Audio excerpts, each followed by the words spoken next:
আসসালামু আলাইকুম। যেহেতু ভিডিওটা অনেক বড়, আসলে ওইখানে থামাইতে হয়েছে আগেরটা। ওটা প্রথম পর্ব হিসেবে ধরে নেন, এটা দ্বিতীয় পর্ব বলতেছি। তো এটা ছিল জাহাঙ্গীরনগর বিশ্ববিদ্যালয়ে ভর্তি হওয়ার প্রাথমিক অবস্থা এবং তখনকার স্ট্রাগল থেকে আমি ভালো পজিশনে যাওয়া, টাকা পয়সার একটা ঝনঝনানি, তারপরে হঠাৎ করে আর কি এটা মুক্ত পরিবেশ, স্বাধীনতা, অবাধ স্বাধীনতা, এগুলো আর কি। তো এরপরে আমার যেটা শুরু হলো, ফার্স্ট ইয়ারের রেজাল্ট, পরীক্ষা দিলাম, ফার্স্ট ইয়ারের রেজাল্ট হলো, সেখানে সেকেন্ড হলাম ডিপার্টমেন্টে, আলহামদুলিল্লাহ। ওয়ালাইকুম আসসালাম রহমতুল্লাহ। তারপর সেকেন্ড ইয়ারে সিআর হয়ে গেলাম, সিআর থেকে সেকেন্ড ইয়ারে আরও রেজাল্ট ভালো হলো। সম্ভবত আমার যতটুকু মনে আছে ফার্স্ট ইয়ারের রেজাল্ট ছিল 3.64, আর সেকেন্ড ইয়ারে সম্ভবত 3.79, এরকম সামথিং কিছু একটা, 7-এর উপরে গেছে আর কি। তখন সিআর হয়ে গেছি, ডিপার্টমেন্টে আরও দাপট। হ্যাঁ, মানে সবাই আমাকে চেনে আর কি। একদিকে জাহাঙ্গীরনগর বিশ্ববিদ্যালয়ে খেলাধুলা করি, সবাই চেনে, নাটক করি, সেখানেও সবাই চেনে, ঠিক আছে, নাটক, সিনেমা। আর আমার সে সময় একটা রুটিন ছিল, আমি দিনে কমপক্ষে তিনটা মুভি দেখতাম। সকালটা শুরু করতাম, সকালে মেবি বাংলা, তারপর দুপুরে হিন্দি, রাতে দেখতাম ইংরেজি হলিউডের মুভিগুলো। তো অনেক সময় দেখা গেছে যে দিনে 5টা-7টা মুভিও দেখে ফেলছি, মানে এত মুভি করছিলাম আর কি। তো হলিউডের মুভিগুলোই বেশি দেখা হতো, 5টা-7টা করে, মানে সে সময় মনে হয় আমি 1000-2 মুভি দেখে ফেলছি, হলিউডের মুভি। বোঝেন কীরকম মুভি দেখছি। আমার কম্পিউটার ছিল, ল্যাপটপ ছিল, আইফোন ছিল,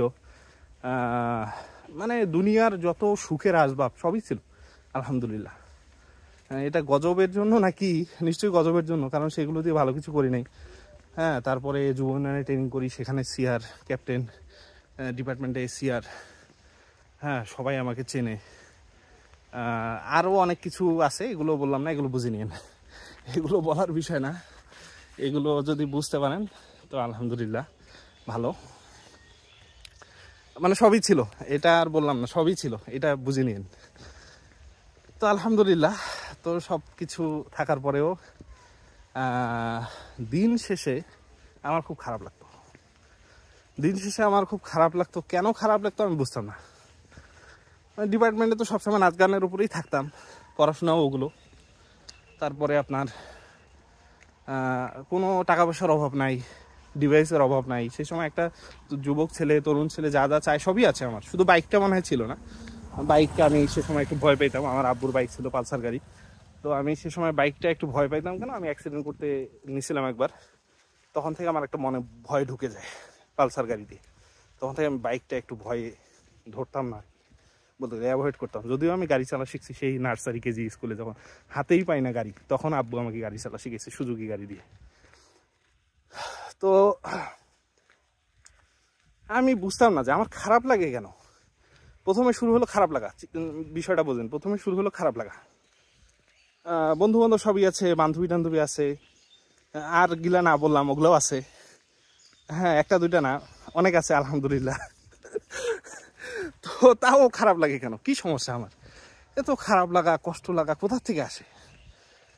তো মুভি টুভি যখন শেষ হইতো, তখন রাতে, যখন আমি গভীর রাতে যখন ওয়াশরুমে যাইতাম, আমি খুব ভয় পাইতাম, জানেন, খুব ভয় পাইতাম যে আমার যদি এই মুহূর্তে মৌত হয়ে যায়, আমি যদি এই মুহূর্তে মারা যাই, তা আমার কি হবে, এই চিন্তাটা আসতো মাথায়। তখন নাস্তিকের মতো হয়ে গেছি। নাস্তিক হই নাই ঠিক, কিন্তু ইসলামিক যে শাসন, অনুশাসন, এগুলো আমি তো মানি না, ভালোও লাগতো না। দেখা গেছে যে নামাজ কালামও তো পড়তাম না, কমন রুমে থাকতাম। বন্ধু বান্ধব আমার তখন 2টা বন্ধু ছিল, রাব্বি আর তারেক আর সজীব, 3জন বন্ধু। আমরা এই 4জন একসাথে বেশিরভাগ সময় ঘুরছি। তো সজীব একটু আল্লাহ ভীরু ছিল, আর রাব্বি, তারেক এরাও মোটামুটি নামাজ পড়তো। অন্য নামাজ না পড়লে শুক্রবার নামাজটা পড়তো। ওরা আমাকে টাইনা হেসরা নামাজের মধ্যে নিয়ে যেত, আয় নামাজ পড়ি। তা আমি যাইতেছিলাম, ধরো আমার নামাজ ভালো লাগে না, যাতো তোরা। তো যাই হোক, এভাবেই চলতেছে। খারাপ লাগা, রুম টুম পাইলাম। সেকেন্ড ইয়ার, তখন সেকেন্ড ইয়ার শেষ হয়ে গেছে, থার্ড ইয়ারে উঠছি। সেকেন্ড ইয়ার থেকে আমার খারাপ লাগাটা শুরু হয় বেশিরভাগ। থার্ড ইয়ারে উঠে খারাপ লাগাটা প্রবল হয়, প্রচণ্ড হয়। তখন তো রুম পেয়ে গেছি, সিঙ্গেল রুমে সিঙ্গেল রুমে থাকি বলতে গেলে আর কি, সিঙ্গেলই হয়ে গেছিলাম মোটামুটি। আমার রুমমেট বাসায় থাকতো। না, যে সময় খারাপ লাগে সে সময় 3 জনের রুমে থাকি, 3 জন মিলে থাকি এক রুমে, আলবিরনি হল। তো সে সময় আমার অন্ধকার রুমে থাকতে খুব ভালো লাগে, অন্ধকার আমার খুব ভালো লাগতো 1 নম্বর। এগুলো ডিপ্রেশন নিশ্চয়ই, আমি জানি না ডিপ্রেশনের সংখ্যা হয়তো এটাই হবে। অন্ধকার রুমে থাকতে খুব ভালো লাগতো। 2 নম্বর যেটা সেটা হলো যে আপনার কারোর সাথে কথা বলতে ভালো লাগতো না। আমার ফ্যামিলির সদস্যদের সাথে অনেক ডিস্টেন্স হয়ে গেছিলো, আব্বু আম্মুর সাথে কথা বলতে ভালো লাগতো না, আমার বড় ভাইয়ের সাথে কথা বলতে ভালো লাগতো না। কেউ হয়তো আমার সেভাবে খোঁজখবরও মানে ওরা নেওয়ার চেষ্টা করতো যতটা সম্ভব, কিন্তু সেভাবে কথা বলা হয়ে উঠতো না। একটু যে ফ্যামিলির সাথে কথা বলবো, ফ্যামিলির সাথে গিয়ে থাকবো, এই সুযোগগুলা কম ছিল। টিউশনি, খাওয়া দাওয়া, খেলাধুলা, নাটক, সিনেমা, এটাই আমার জীবন তখন। গান, মিউজিক, সারাদিন মিউজিক, হ্যাঁ, কানের মধ্যে মিউজিক, হেডফোনে মিউজিক। ওই অভ্যাসটা এখনও আছে, এই যে এখনও দেখেন যে হেডফোন এখানে এটা আছেই। মিউজিক শুনি না এখন, আলহামদুলিল্লাহ, এখন মিউজিকের জায়গায় অন্য কিছু অ্যাড হয়েছে। তো সে সময় এইটা ছিল ডিপ্রেশনের ফার্স্ট পর্যায়ে। তারপর আমার জীবনে কিছু ঘটনা ঘটে, যেগুলো বলতে চাচ্ছি না, এগুলো বুঝে নেবেন। এগুলো জীবনের আমার মনে হয় মোড় ঘুরানোর ক্ষেত্রে এগুলো বেশ ভালো কাজে দিছে। তো সে সময় ফেসবুকে আমার একটা মেয়ের সাথে টুকটাক কথা শুরু হয়। ফার্স্ট ইয়ার থেকেই শুরু হয়েছে আর কি, 2014 থেকেই কথা বলতাম। আমি টাইম পাস করার জন্য কথা বলতাম, মানে সিরিয়াস ছিলাম না। এর আগে ইন্টারমিডিয়েট লাইফে টাকা খাইছি, তো ওই মেয়েদের প্রতি বিশ্বাস উঠে গেছে সে সময়। যাক, সেই দিকে আর গেলাম না। তো আমি ভাবতাম যে সব ফ্রড, সব 2 নম্বর। এটা আমার সাইকোলজি এইভাবেই তৈরি হয়েছিল সে সময়, সব 2 নম্বর, এগুলো কাউরে বিশ্বাস করা যাবে না।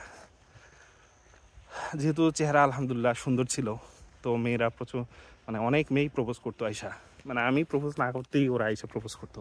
আবার ইউনিভার্সিটিতে পড়তাম সেই সময়, ছবি টবি দিতাম, ভাবসাব ছিল, এক একটা করে ছবিতে অনেক লাইক কমেন্ট আসতো। যাক, ওইদিকে না গেলাম, ওইদিকে না যাই আর, অনেক লম্বা ভিডিও হয়ে যাচ্ছে। একটা তো 22 মিনিট মানে হয়ে গেছে, ওটা দেখবেন আশা করি।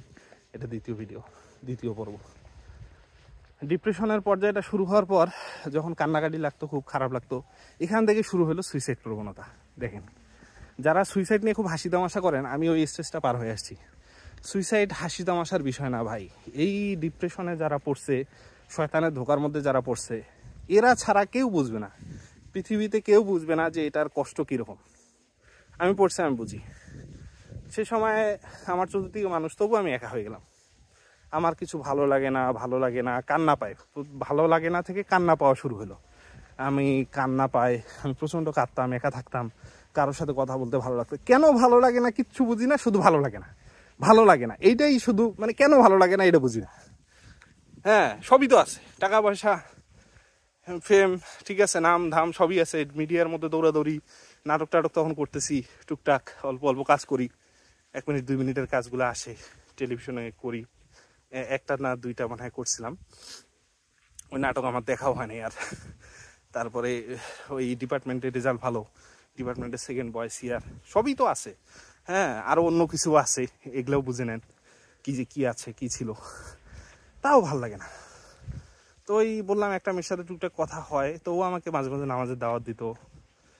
তা আমি খুব খেপে যেতাম, খুব রেগে যেতাম, ধর তুমি আমার নামাজের কথা বলবো না, তো তোমার সাথে কথা নাই, তাহলে যাও। হ্যাঁ, তো ও ভয় পাইতো। তো ও এখন আমার ওয়াইফ, আলহামদুলিল্লাহ। ও আমাকে বলতো যে আমি মাঝে ওই সময় থেকেই তোমার জন্য তাহাজ্জুদ পরে দোয়া করতাম। আল্লাহু আকবার। দেখেন আপনি কোথায়, আর আপনার জন্য কে একজন দোয়া করতেছে। তো তাহাজ্জুদে নাকি প্রচন্ড কান্নাকাটি করতে, দোয়া করতে, যে আল্লাহ এই লোকটাকে আপনি পরিবর্তন করে দেন, আপনি তো সবই পরিবর্তন করতে পারেন। তো ওর দোয়া শুরু হলো, কান্নাকাটি শুরু হলো। তা আমি তো এগুলো জানি না তখন, আমাকে বলতো না। নামাজের কথা বললে আমি খেপে যাই, আল্লাহর কথা শুনতে পারি না, রাসূলের কথা শুনতে পারি না। হ্যাঁ, তা একদিন, এইবার আসলাম আসল কথায়, এবার মনোযোগ দিয়ে শোনেন আমার লাইফ চেঞ্জের ঘটনা। তো একদিন আমি নামাজ পড়ে, না, খাওয়া দাওয়া করে বের হয়েছি দুপুরে, ডাইনিং থেকে আলবিরনি হলে। ওই সময় আমার এক বন্ধু মাইক্রোবায়োলজিতে পড়তো, আরাফাত, ও নামাজ পড়ে বের হচ্ছে। তা আমাদের ডাইনিংটা যেখানে, ওই মসজিদটাও সেখানে হলের। তো বের হয়েছে, আমিও খাওয়া দাওয়া করে বের হয়েছে, ও নামাজ পড়ে বের হয়েছে। তা আরাফাত সবসময় একটা মুখের মধ্যে একটা খুব সুন্দর একটা হাসি নিয়ে সবার সাথে কথা বলতো। তা আমাকে এসে তথাকথিতভাবে সে সালাম দিল, সবসময় সালাম দেয় আগে, সালাম দিয়ে বললো কেমন আছো। তা আমি তো খারাপ আছি, ভালো লাগতেছে না। সালাম নিয়ে বললাম বন্ধু ভালো নাই। বলছে কেন? বলতেছে যে আমার কিছু ভালো লাগে না। আমি বললাম, তা বললো নামাজ পড়ো, নামাজ পড়লে ভালো লাগবে। তাই বললাম ধুর, নামাজ টামাজ আমার পড়তে ভালো লাগে না, অন্য কিছু বলো। আমি জানি যে ওরা ওই তাবলিগ করে, আর তাবলিগ দেখলেই তখন আমি 100 ডিগ্রি অ্যাঙ্গেলে ঘুরে দৌড় দিই, 90 ডিগ্রি অ্যাঙ্গেলে ঘুরে দৌড় দিই। হ্যাঁ, যে না এই তাবলিগ আসছে পালাও, এটাই ছিল আমার ডায়লগ, তাবলিগ আসছে পালাও। হ্যাঁ, যখন হলের মধ্যে তাবলিগ ঢুকতো ওই কমন রুমে, ওরা এর দরজা দিয়ে ঢুকতো, আমি জানলা দিয়ে বের হয়ে চলে যেতাম। ঠিক আছে, এটা ছিল আমার থিওরি। আমি ওদের কথাটা তো শুনতাম না, ভালোও লাগতো না। ঠিক আছে, ওরা জোর জবরদস্তি করে এখানে সেখানে নিয়ে যেত। তো সে সময় তাবলিগের প্রতি খুব বাজে একটা ধারণা আর কি, ধারণা না হলেও আর কি, মানে পালায় বেড়াইতাম আর কি, যে তাবলিগের বাইরে ধরলেই মসজিদে নিয়ে যাবে, মসজিদ তো যাইতে মন চায় না। ওরা দাওয়াতটাও দিত, ওগুলো খাইতে যেতাম না, এইগুলো যেমন দাওয়াত খাইলেই ধরে নিয়ে যাবে। তো পরে আরাফাত তাবলিগ করে, এই জন্য ওকে এড়ায় চলি। তা আমি বললাম যে বন্ধু অন্য কিছু বলো। তা বললো যে না তুমি নামাজ পড়ো। আমি বললাম আমি তো শুক্রবার নামাজ পড়ি, আমার তো ভালো লাগে না বন্ধু। বলছে না তুমি নামাজ পড়ো, যখনই তোমার খারাপ লাগে তুমি নামাজ পড়বা, নামাজ পড়ো, আল্লাহর কাছে কান্দে কাটা বলবা। এই যে প্রথম দাওয়াত। এরপর ওরা কিছুদিন পর আমার যখনই খারাপ লাগতো আমি আরাফাতের রুমে চলে যেতাম। আমার যখনই খারাপ লাগতো তখনই আমি, আরেকটা ভাইয়া ছিল মাইক্রোবায়োলজির, যিনি আমার মুরব্বী, যিনি আমার ওপর সবচেয়ে বেশি অধিকার খাটাইতে পারে বলতে গেলে, মানে উনি আমার ওপর মেহনত করছে। সে আলমামুন ভাই, মাইক্রোবায়োলজির 41 ব্যাচ। ভাই হয়তো ভিডিওটা দেখবে কিনা জানি না, কারণ উনি স্মার্টফোন চালায় না। তো ভাইকে আল্লাহ 1000 বছর মানে হায়াতে তৈবা দান করুন। আরাফাত কিন্তু মারা গেছে, এটা বলে রাখি, আরাফাত কিন্তু আর বেঁচে নাই। আল্লাহ তাকে জান্নাতুল ফিরদাউসের অধিবাসী বানাই দিন। আরাফাত আর রানা আমার 2 বন্ধু রোড অ্যাক্সিডেন্টে মারা যায় আর কি, তাবলিগের জামাতে গিয়েই আর কি মারা যায়। কলমায় আমরা যাইতাম সব গুজারি, সেখানে মারা যায়। যাক, তো সেদিকে না যাই, আর ওইদিকে গেলে হয়তো আর বলতে পারবো না, অলরেডি আমি আবেগ চলে আসছে। তো আলমামুন ভাইয়ের তত্ত্বাবধানে চলে গেলাম। আমি জানি না ওরা কিভাবে আমাকে নিয়ে প্ল্যান করছে কিনা জানি না। তো আলমামুন ভাইয়ের সাথে আমার যখনই খারাপ লাগতো আমি আরাফাতের রুমে যাইতাম, আলমামুন ভাইয়ের কাছে গিয়ে যাইতাম। আলমামুন ভাই আমাকে ভালো ভালো কথা বলতো, সুন্দর সুন্দর কথা বলতো।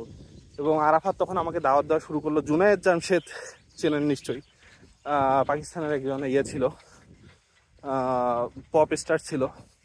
ও যেহেতু মিডিয়া থেকে আল্লাহর রাস্তায় ফিরে আসছে, তো আমাকে জুনায়েদ জামশেদের একটা বই দিল পড়তে, বললো আরাফাত বললো এই বইটা পড়ো। তা আমি পড়লাম, ভালো লাগলো।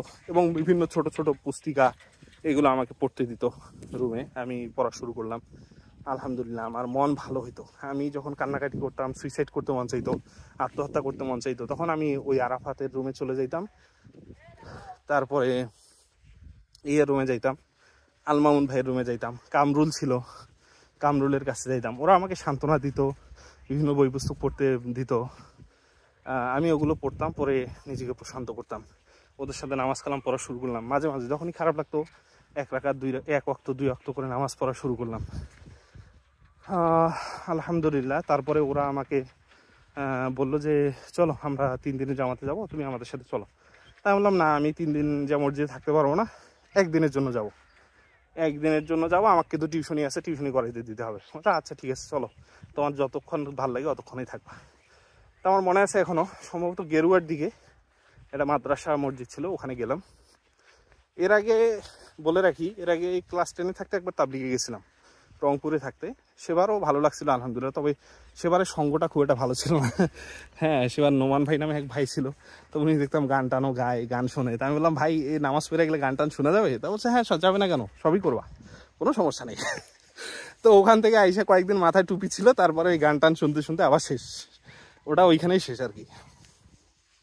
মিউজিক শুনলে আসলে থাকে না এগুলো, বুঝছেন ভাই, যারা মিউজিক টিউজিক শোনেন তারা দেখবেন যে 2 ঘন্টার ওয়াজ শুনে এসে 5 মিনিটের একটা মিউজিক শুনবেন, সব শেষ। ওই 5 মিনিটের মিউজিক গান এগুলোই আপনার ওই 2 ঘন্টার ওয়াজকে খেয়ে দিবে। এত শক্তিশালী একটা শয়তানের হাতিয়ার। যাক, ওইদিকে না যাই। তো এখন বিষয় হলো, আমাকে নিয়ে গেল ওরা তাবলিগে। 3 দিনের জামাতে গেলাম, গিয়ে ওইখানে ছিল, ওই জামাতে ছিল আবদুল্লাহ সাগর ভাই ছিল। ভাই এখন বগুড়ায় চাকরিরত আছেন। আলমামুন ভাই সম্ভবত নওগাঁয়। আলমামুন ভাই হলো দুর্নীতি দমন কমিশনের সহকারী পরিচালক। আলমামুন ভাই আর ভাই আবদুল্লাহ সাগর ভাই যে কোন পোস্টে আছে ভুলে গেছি। আচ্ছা, ইয়াতে আছে পলিটেকনিক্যাল ইনস্টিটিউট, পলিটেকনিক্যালের ইনস্টিটিউট না এরকম কিছু একটা পদে আছে আর কি, নন ক্যাডারে। তো আবদুল্লাহ সাগর ভাই সহ খাওয়া দাওয়া করে শুইছি দুপুরবেলা জোহরের নামাজের পর। তা আমাকে বললো যে মশিউর কি খবর। আমাকে তখন রনি বলে ডাকে, আমার নাম তখন মশিউর না। রনি কি খবর? আমি বললাম ভাই হ্যাঁ আলহামদুলিল্লাহ ভালো। কেমন লাগতেছে? ভালো লাগতেছে আলহামদুলিল্লাহ। তো বলতেছে যে খাইলা দাইলা এখন শুইলা, তো জীবনে বেঁচে থাকার জন্য কি খুব বেশি জিনিসের প্রয়োজন আছে? ভাই জানতো যে আমি আর একটু টাকা পয়সার প্রতি বেশি আগ্রহ, আমার একটু ইয়ার প্রতি ফেম, মানুষ আমাকে চিনবে বা আমি নায়ক হব, ঠিক আছে। হ্যাঁ, আমি তো সবসময় স্বপ্ন দেখতাম সে সময় যে লিওনার্দো ডিক্যাপ্রিওর মতো হব বা শাহরুখ খানের মতো হব, সালমান খানের মতো হব। হ্যাঁ, অনেকে আবার আমাকে সালমান খান বলেও ডাকতো সে সময়। তা আমার তখন ওইদিকে আগ্রহ, বা ক্রিকেটার হলে ক্রিকেটার হব, সবাই আমাকে চিনবে, কোটি কোটি টাকা কামাবো, এগুলো ভাই কিছুটা জানতো। মানে ভাই যেহেতু খেলা টেলা টুকটাক দেখতো, আমাকে টিভি রুমে দেখতো আমি খেলি, এটাও ভাই জানতো। তো ভাই বললো দেখো ভাই, আসলে জীবনে বেঁচে আমার এখনও স্পষ্ট মনে আছে, ভাইয়ের মনে আছে কিনা জানি না, যে জীবনে বেঁচে থাকার জন্য বেশি কিছু জিনিসের প্রয়োজন নাই। দুবেলা দুমুঠো ভাত আর শোয়ার জন্য একটুখানি জায়গা, এইটুকু হলেই জীবন সুন্দর, জীবন প্রশান্তিময়। জীবনে বেঁচে থাকার জন্য কোটি কোটি টাকার প্রয়োজন হয় না, জীবনে প্রশান্তি পাওয়ার জন্য কোটি কোটি টাকার প্রয়োজন হয় না, লক্ষ লক্ষ টাকার প্রয়োজন নেই, জীবনের প্রশান্তিটাই আসল। এই কথাটা আমার মাথায় ঢুকে যায়। আমি ভাবলাম আসলেই তো, এই যে তাবলিগের লোক, হ্যাঁ আরাফাতকে আমি বলছিলাম যে আরাফাত তোমাদের তো টাকা পয়সা নাই, কিছু নাই, তোমরা খাইতে পারো না, হুজুররা ঠিক আছে এদিক সেদিক ঘুরো, হ্যাঁ তো তোমরা এত সুখে কিভাবে থাকো, মানে তোমাদের মনে এত প্রশান্তি কিসের? তো আরাফাত আমাকে শুধু বলে নামাজ পড়ো ভালো থাকবা। আরাফাতের একটাই ডায়লগ ছিল যে বন্ধু নামাজ পড়ো, দিন মেনে চলো, ইসলাম মেনে চলো, তোমার শান্তি আসবে মনে। তো আমি সে সময় ভাই যখন এগুলো আমাকে বলল, তো তখন আমি বুঝলাম যে আসলেই তো এদের টাকা নাই পয়সা নাই, এরা হলো হুজুর মানুষ। হুজুরদের বলতে আমি তখন বুঝতাম যে এরা হলো একটু টাকা পয়সা নাই, অভাব অনটনে থাকে। আর আমি তো অনেক টাকা পয়সা চাই, তো আমার সেই সময় টাকা আছে, পয়সা আছে, সবই আছে। সবই আছে বলতে বুঝে নেন, সবই আছে। তো তাও কেন আমি হ্যাপি না? হুজুরদের তো কিছুই নাই, তাও এরা এত হ্যাপি কেন? এটা আমার খুব হিংসা হয়তো। হিংসা বলতে ঈর্ষা, ঈর্ষা তো বলা যায় না, হিংসাই ধরেন। ওরা কেন এত সুখে থাকে? তো আলহামদুলিল্লাহ, তো ভাই যখন এটা বললো, বললাম আমার মাথায় গেঁথে যায় বিষয়টা। তারপর আমি ওই দিন ওই সময় মনে হয় একদিনের জন্য গেছিলাম, পরে 3 দিনেই থাকি। আমি টিউশনি করাই, ওদের সাথে 3 দিনেই থাকি। এটা হলো আমার জীবনে চেঞ্জ আসার প্রথম পদক্ষেপ আলহামদুলিল্লাহ। এরপর আমি ওদের সাথে টুকটাক বিভিন্ন প্রোগ্রামে যাওয়া শুরু করি। ওদের সব গুজারি নামে একটা প্রোগ্রাম হয়, রাত্রি যাপন, গিয়ে বয়ান হয়, বয়ানের পর খাওয়া দাওয়া করে ওরা ওখানেই ঘুমায়, তাহাজ্জুদের নামাজ পড়ে দোয়া করে। তো এভাবে শুরু হলো আমার জার্নি তাবলিগের সাথে। তাবলিগ বলতে এখন তো তাবলিগের 2টা দল হয়ে গেছে দুর্ভাগ্যবশত। তো জাহাঙ্গীরনগর বিশ্ববিদ্যালয় আলহামদুলিল্লাহ সে সময় যখন ডিভাইডেশন হয়, এটা একটু বলে নেই 1 মিনিট, এটা কেউ মাইন্ড করেন না। তখন আমি যখন ডিভাইডেশন হয় তখন আমি 3 চিল্লায় যাই আর কি। আমি সে সময় ডিভাইডেশন হয়েছে এটাও বুঝি নাই। 3 চিল্লায় গিয়ে দেখলাম যে প্রথম আমাদের চট্টগ্রামে পড়ে, তারপরে চট্টগ্রামের চিল্লায় গিয়ে দেখি যে মসজিদে যাই 25 জন 30 জন করে আলেম, যারা নামাজ পড়ে সবাই আলেম। তো ওখানে গিয়ে দেখলাম ওলামা ইকরাম সব, ওখানে সাদ সাহেবের যে অনুসারীরা ছিল ওই ভাইরা নাই আর কি। ওনারা তো আমাদের ভাই, আমি ওনাদের রেসপেক্ট করি অনেক, আল্লাহ সবাইকে হেদায়েত দিক। তো ওনারা নাই ওখানে, চট্টগ্রামে ওনাদের খুব একটা পাই নাই। তারপর দ্বিতীয় চিল্লা আমাদের দিল ইয়াতে, আপনার দ্বিতীয় 40 দিন। চিল্লা বলতে 40 দিন আর কি, এটা আবার কেউ ভুল ভুল বুঝিয়েন না। চিল্লা কিন্তু এটা জাস্ট কোর্সের মতো। আপনি যেমন এসএসসি কোর্স করেন, ইন্টারমিডিয়েট কোর্স করেন 2 বছরের, ঠিক আছে, বিভিন্ন কোর্স করেন না, এরকম। এটা চিল্লা কিন্তু খারাপ জিনিস না, এটা খারাপভাবে অনেকেই উপস্থাপন করে, বুঝি না কেন করে। 40 দিনের এটা ওদের একটা কোর্স। আপনি চাইলে 40 দিন থাকতে পারেন, আবার কমও থাকতে পারেন, এটা কোনো বাধ্যবাধকতা নেই ওদের। এটা আবার অনেকেই মিথ্যা কথা বলে যে বাধ্যবাধকতা আছে। যাক, ওইদিকে না যাই, ওইদিকে গেলে অন্যদিকে চলে যাবে। তো তারপরে গেলাম পাবনায় গিয়ে দেখি যে পাবনায় আবার বেশি, ওই যে আমাদের ইতাহাতি ভাইরা যারা সাদ সাহেবের ইতাহাত করে, মাওলানা সাদ সাহেবের ইতাহাত করে, তো ওইখানে আবার উত্তরবঙ্গে ওরা একটু বেশি। তো ওখানে খুব আমাদের যেহেতু আলেম জামাত ছিল, এটা আমি তো তখন বুঝিও না কোনটা আলেম জামাত আর কোনটা ইয়া জামাত। তো টুকটাক বোঝা শিখছি, শুরু করছি আর কি। তখন আমি কিছু বই পুস্তক পড়া শুরু করলাম নিজে নিজে। তো তখন ওইখানে আমাদের খুব কষ্ট হয়েছে। ওখানকার কিছু ঘটনা এখনো মনে দাগ কেটে আছে, যাক ওটা আরেকদিন বলবো। হ্যাঁ, ওইটা আরেকদিন বলবো, এটা আজকে না ঢুকাই, এমনিতেই ভিডিও অনেক বড় হয়ে গেছে। 3য় পর্ব এটা চলতেছে, বুঝেন, এর আগেরটা 22 মিনিট। তো তারপরে গেলাম, গিয়ে পাবনায় খুব কষ্ট হইলো আর কি, যেহেতু সাতপন্থী ভাইরা ওখানে অনেক বেশি ছিল। আমাদের আবার আলেম জামাত ছিল, ওটা ওরা বুঝতে পারছিল সামহাউ। তো ওরা আমাদের বিভিন্ন মসজিদে বিভিন্ন ধরনের প্রবলেম, এগুলো আমরা ফেস করছি আর কি। ওখান থেকে আসলাম, এসে 3য় জামাত পড়লো আমার 6 জন আলেমের সাথে। কিরগিজস্তানের 6 জন আলেম, একজন আফ্রিকান ছিল বেনিনের, আর আমরা বাংলাদেশি ছিলাম 4 জন মনে হয়। তো এইটা দিল মুন্সিগঞ্জে, আমাকে দিল ইংরেজি ট্রান্সলেটর হিসেবে। এইখানে একটা জিনিস না বললেই না, এটা আমি বলবোই। এই যে মুভি দেখছি, এত হাজারের উপরে মনে হয় 1000-2000 মুভি দেখছি। এই মুভি দেখাটা দেখেন কিভাবে কাজে লাগছে। মানে শয়তানের চক্রান্ত অনেক সময় আল্লাহ বদলায় দেয়। শয়তান চক্রান্ত করছে যে আরে মুভি দেখায় এরা মারিয়ে ফেলবো, ডিপ্রেশনে নিয়ে যায়। আল্লাহ রাব্বুল আলামিনের প্ল্যান কি দেখেন, আমি যে মুভি দেখছি এত, তা আমার ইংরেজি লিসেনিং স্কিলটা কিন্তু ডেভেলপ হয়েছে। আমি কিন্তু কথা বোঝা শুরু করছি, মানে আমি যেহেতু প্রচুর মুভি দেখছি, আবার হিন্দিও কিন্তু আমি বুঝি, হিন্দি উর্দু, কারণ আমার বাড়ি হলো লালমনিরহাট, পাশেই আবার ইন্ডিয়ার বর্ডার। আমাদের বিডিবির চেয়ে ইন্ডিয়ার যে চ্যানেল দূরদর্শন, ওইটা ভালো ধরতো। ছোটোবেলার থেকে শক্তিমান, হাবিজাবি এগুলো দেখে দেখে, শাকালাকা বুম বুম এগুলো দেখে দেখে আমার কিন্তু হিন্দিও আমি কিন্তু মানে 100% না হলেও 99% বুঝি। উর্দু আর হিন্দু তো পাশাপাশি ভাই ভাই। তো যাক, এই দিক থেকে উর্দু হিন্দু এই দুটা দোভাষী, এই দুটা আমি পারবো, ওর বলতেও পারি মোটামুটি। আর একদিক থেকে আবার ইংরেজি যেহেতু ছোটোবেলায় আবার মোটামুটি ইংলিশ মিডিয়াম স্কুলে টুকটাক একটু পড়া হয়েছে, কিন্ডারগার্ডেনে। ইংলিশ মিডিয়াম বলা যাবে না, মানে অনেক ইংলিশ বই ছিল। আবার মুভি দেখছি প্রচুর, তা আমার এইখানে ইংরেজির যে স্কিলটা, এটা অনেক বাড়ছে আর কি, বলতেও পারি আবার বুঝতেও পারি। তো এখন আমাকে যখন কাকরাইল থেকে বললো যে ইংরেজিকে ট্রান্সলেট করতে পারো, তো ওখানে অনেক শিক্ষিত ভাইটাই ছিল। ওইসব ইউনিভার্সিটির কথা না বলি ভাই, ওগুলো মানে ধরে নেন যে জাহাঙ্গীরনগর বিশ্ববিদ্যালয়ের চেয়ে অনেক বড় বড় ইউনিভার্সিটির ভাইরা ছিল ওখানে আর কি, আমার চেয়ে যোগ্যতা সম্পন্ন মানুষরা। তো ওই ইংরেজি আর কেউ ট্রান্সলেট করতে পারতেছে না। মানে বেনিনের যে ভাইটা, সে হলো বাংলা, সে হলো ইংরেজি বলে। এখন আমাকে বলতেছে মশিউর তুমি ট্রাই করো তো। তা আমি দেখি ও যা বলতেছে আমি 100% বুঝতে পারতেছি। আমি ওর সাথে টকিং করলাম, ও বলতেছে হ্যাঁ ঠিক আছে, এবার ঠিক আছে, মশিউর আমার ট্রান্সলেটর। ঠিক আছে, আমি আলহামদুলিল্লাহ, আমাকে ওই জামাতে দিয়ে দিল, বিদেশি জামাতে। তারপরে আমি গেলাম মুন্সিগঞ্জে 30 দিনের জামাত। ওখানেও সব আলেম ওলামা, ওখানে গিয়েও কষ্ট হলো না। ওখানে তো আমার মনে হয় যে জীবনে সবচেয়ে ভালো, কেউ যদি বলে যে সবচেয়ে ভালো খাবার জীবনে কোথায় খাইছো, মুন্সিগঞ্জের মানুষ এত ধনী আলহামদুলিল্লাহ।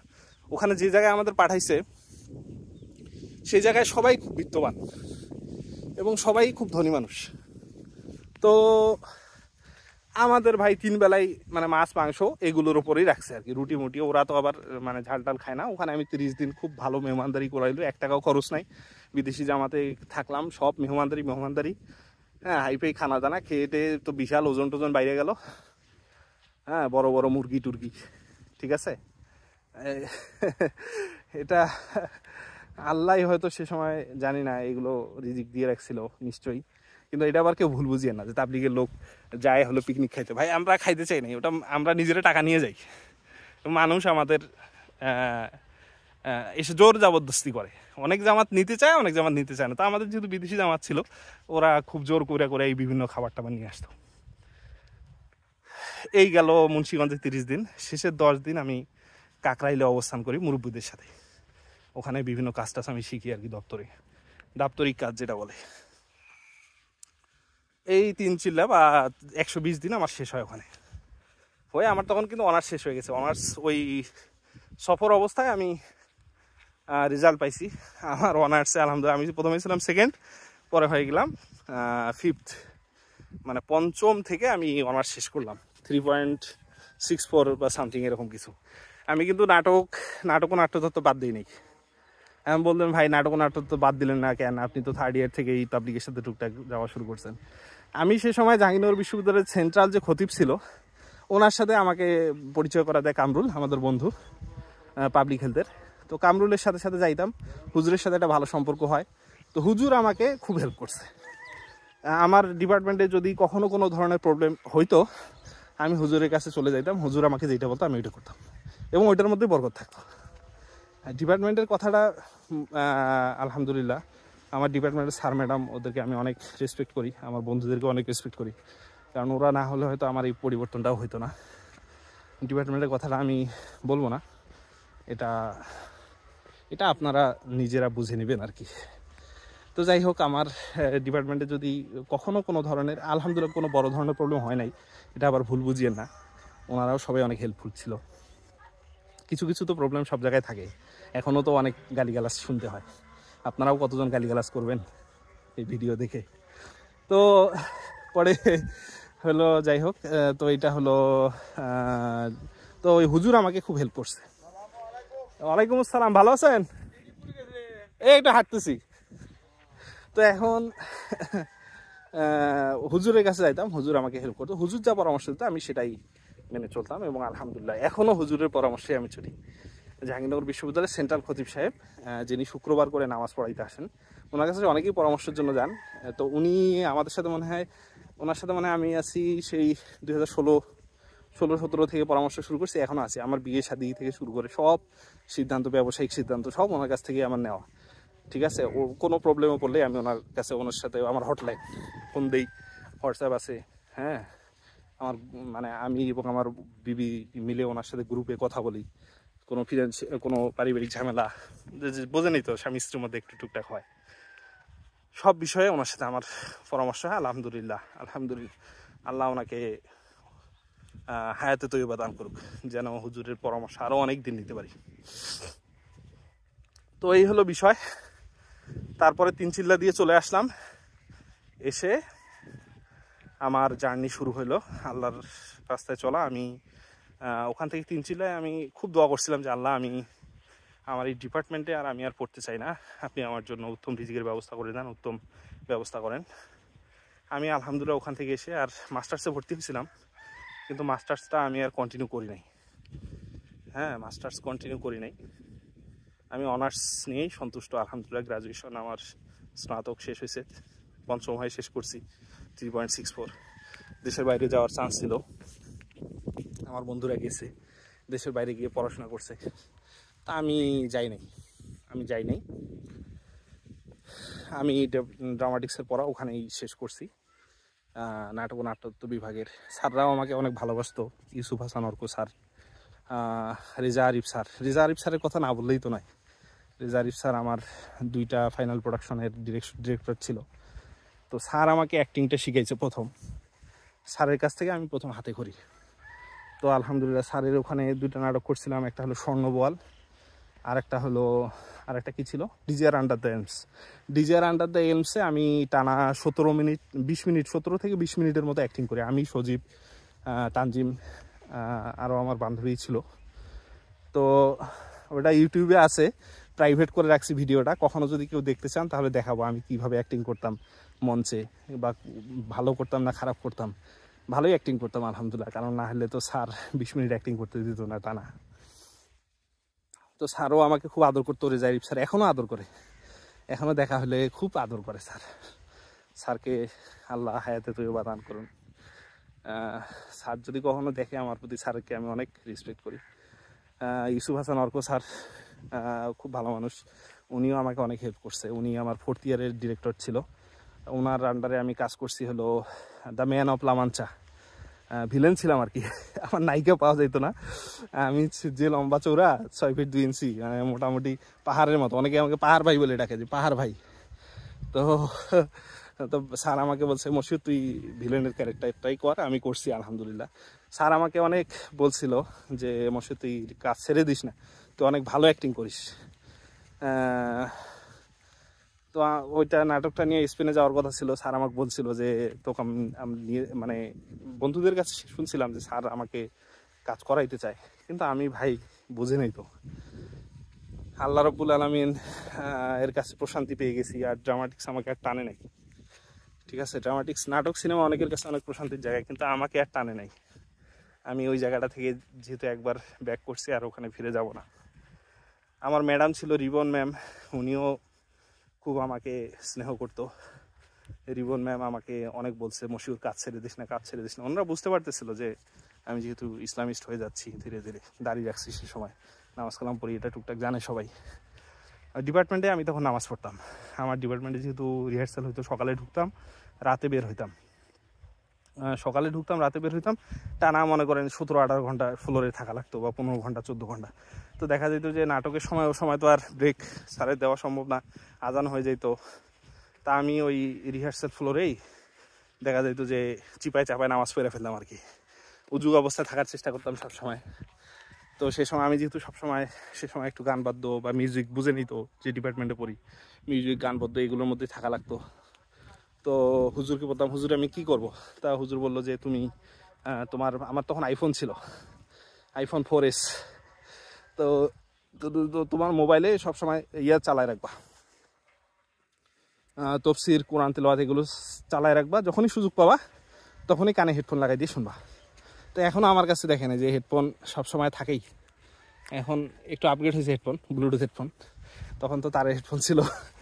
তো তো এখনও আমার এই অভ্যাসটা আছে, আমি যখনই সুযোগ পাই শুনি, এটা আমার সবসময় চালানোই থাকে। আমার 2টা মোবাইল এখন, তো একটা মোবাইলে সবসময় চালানো থাকে, আর একটা দিয়ে আমি ব্যবসা করি। ঠিক আছে, আপনাদের সাথে কথা বলি।